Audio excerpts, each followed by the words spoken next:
Welcome back to Dazzy Cars. Some cars are fast, some cars are rare, and then there are cars that feel like they were forged out of pride, revenge, and unfinished business.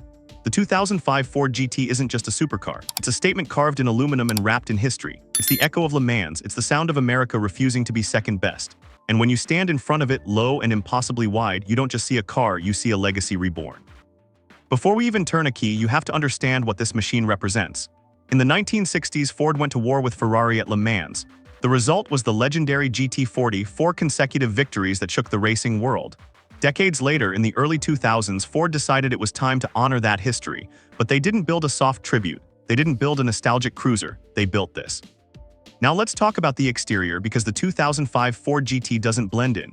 It crouches. It looks like it's permanently bracing against 200 mph winds. The proportions are dramatic, long, low, and impossibly wide. The roofline barely clears your waist. The doors cut into the roof like a racing prototype. The rear haunches flare with intent, and those stripes, white over blue, red over white, black over silver. However you spec it, those twin racing stripes aren't decoration. They're a nod to endurance racing glory. The front fascia is clean but aggressive, with large air intakes feeding that supercharged heart. Round headlights sit under clear lenses, modern but unmistakably inspired by the GT40. Walk around to the side and you see the massive side air scoops carved into the bodywork. They aren't for show. They feed the mid-mounted V8. The rear is pure race car theater, twin circular taillights, a center-mounted exhaust that looks ready to spit fire, and a rear diffuser that means business. Everything about the body is functional. The aluminum space frame keeps weight down. The panels are tightly sculpted. The stance is planted, muscular, unapologetic. There's no excess, no fake vents, no unnecessary drama. It looks engineered for speed because it was. And when you open the door, lifting it upward and outward with that cutout roof section, you realize immediately this is not a casual experience. Moving inside, the interior feels purpose-built. The cabin is compact, intimate, almost race car tight. You drop into the seat rather than step in. The floor is low. The windshield stretches out ahead of you like a fighter jet canopy. The seats are fixed in place, yes, fixed, because Ford wanted structural rigidity. Instead of adjusting the seat, you adjust the pedals. That alone tells you what kind of machine this is. The aluminum center tunnel is exposed. The metal shift knob sits proudly, mechanical and cold to the touch. The gauges are clean, white-faced, performance-focused. No massive infotainment screen dominating the dash, no overcomplicated digital clusters. It's driver first, always. The materials feel industrial in the best way. Brushed aluminum, leather-wrapped surfaces, toggle switches. It's not plush luxury, it's purposeful performance. The steering wheel is thick and simple, no clutter, just control, but let's be honest. The cabin is not why this car became iconic. The real story sits directly behind your head. A 5.4-liter supercharged V8, hand-built, mid-mounted, producing 550 horsepower and 500 lb-ft of torque. In 2005, that was serious firepower. This wasn't just quick. This was supercar elite fast. 0 to 60 in around 3.3 seconds, quarter mile in the low 11s, top speed pushing 205 mph. Those numbers put it squarely against the best Europe had to offer: Ferrari 360 Modena, Lamborghini Gallardo, Porsche 911 Turbo, and the sound. When you turn the key, the engine fires with a deep, mechanical growl. It doesn't bark politely, it announces itself. The supercharger whine overlays the V8 rumble like a mechanical symphony. Ease onto the throttle and it feels controlled. Calm, but press harder and the boost builds, the rear squats. The world compresses. The supercharger screams as the tack climbs. Power delivery is immediate, relentless, addictive. There's no dual clutch transmission here, no paddle shifters, just a proper 6-speed manual, long clutch engagement, solid throws. Every gear change feels earned. And that connection, that mechanical involvement, is what makes this car special even today. Now let's talk handling, because a mid-engine layout changes everything. The weight balance is near perfect, turn-in is sharp. The steering is direct and heavy in the best way. You feel the front tires communicate through the wheel. The suspension is firm. There's no adaptive damping here, smoothing out rough roads. It rides like a supercar from the 2000s, stiff, focused, unapologetic. But when you find a smooth stretch of road or a track, it comes alive.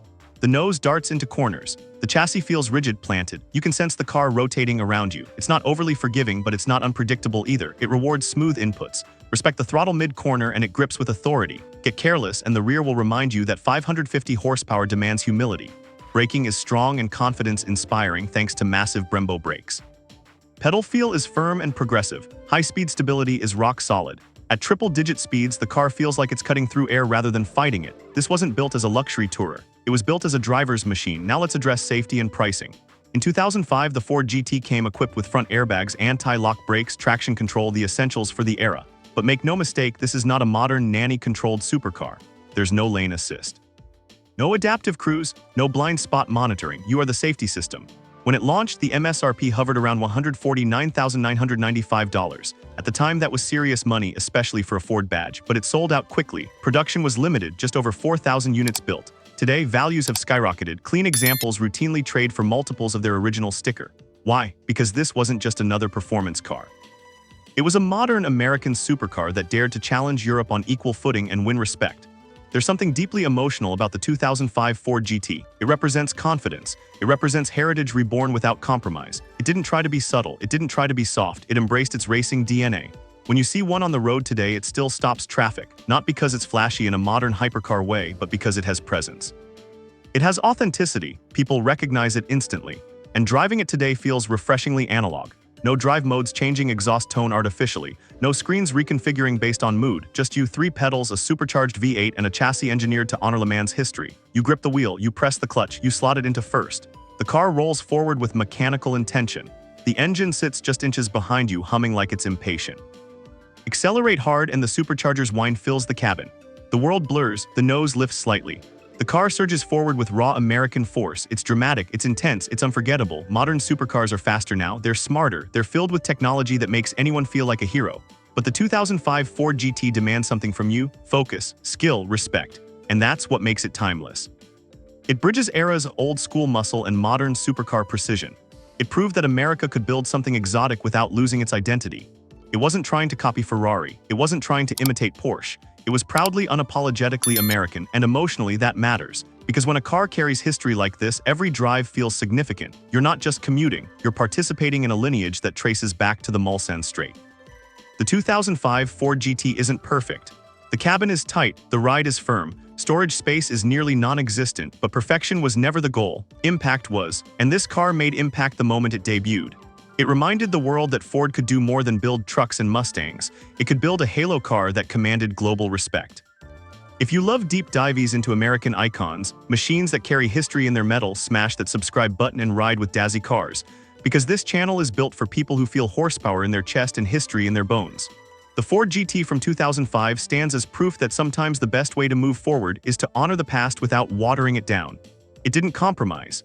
It didn't apologize. It showed up, stripes blazing, supercharger screaming, and reminded the world what American performance can look like when pride meets engineering. Low, wide, loud, legendary, this isn't just a supercar, it's a revival done right. It's a tribute that became an icon of its own. It's the sound of unfinished business finally settled. And if you want to see how American performance took a completely different but equally groundbreaking path, go watch our already uploaded deep dive on the Chevrolet Corvette C4 ZR1 right now. That video is live on the channel, and once you understand how the C4 ZR1 redefined what a Corvette could be, you'll appreciate just how bold America was during that era. Don't wait. Click over and experience that chapter next.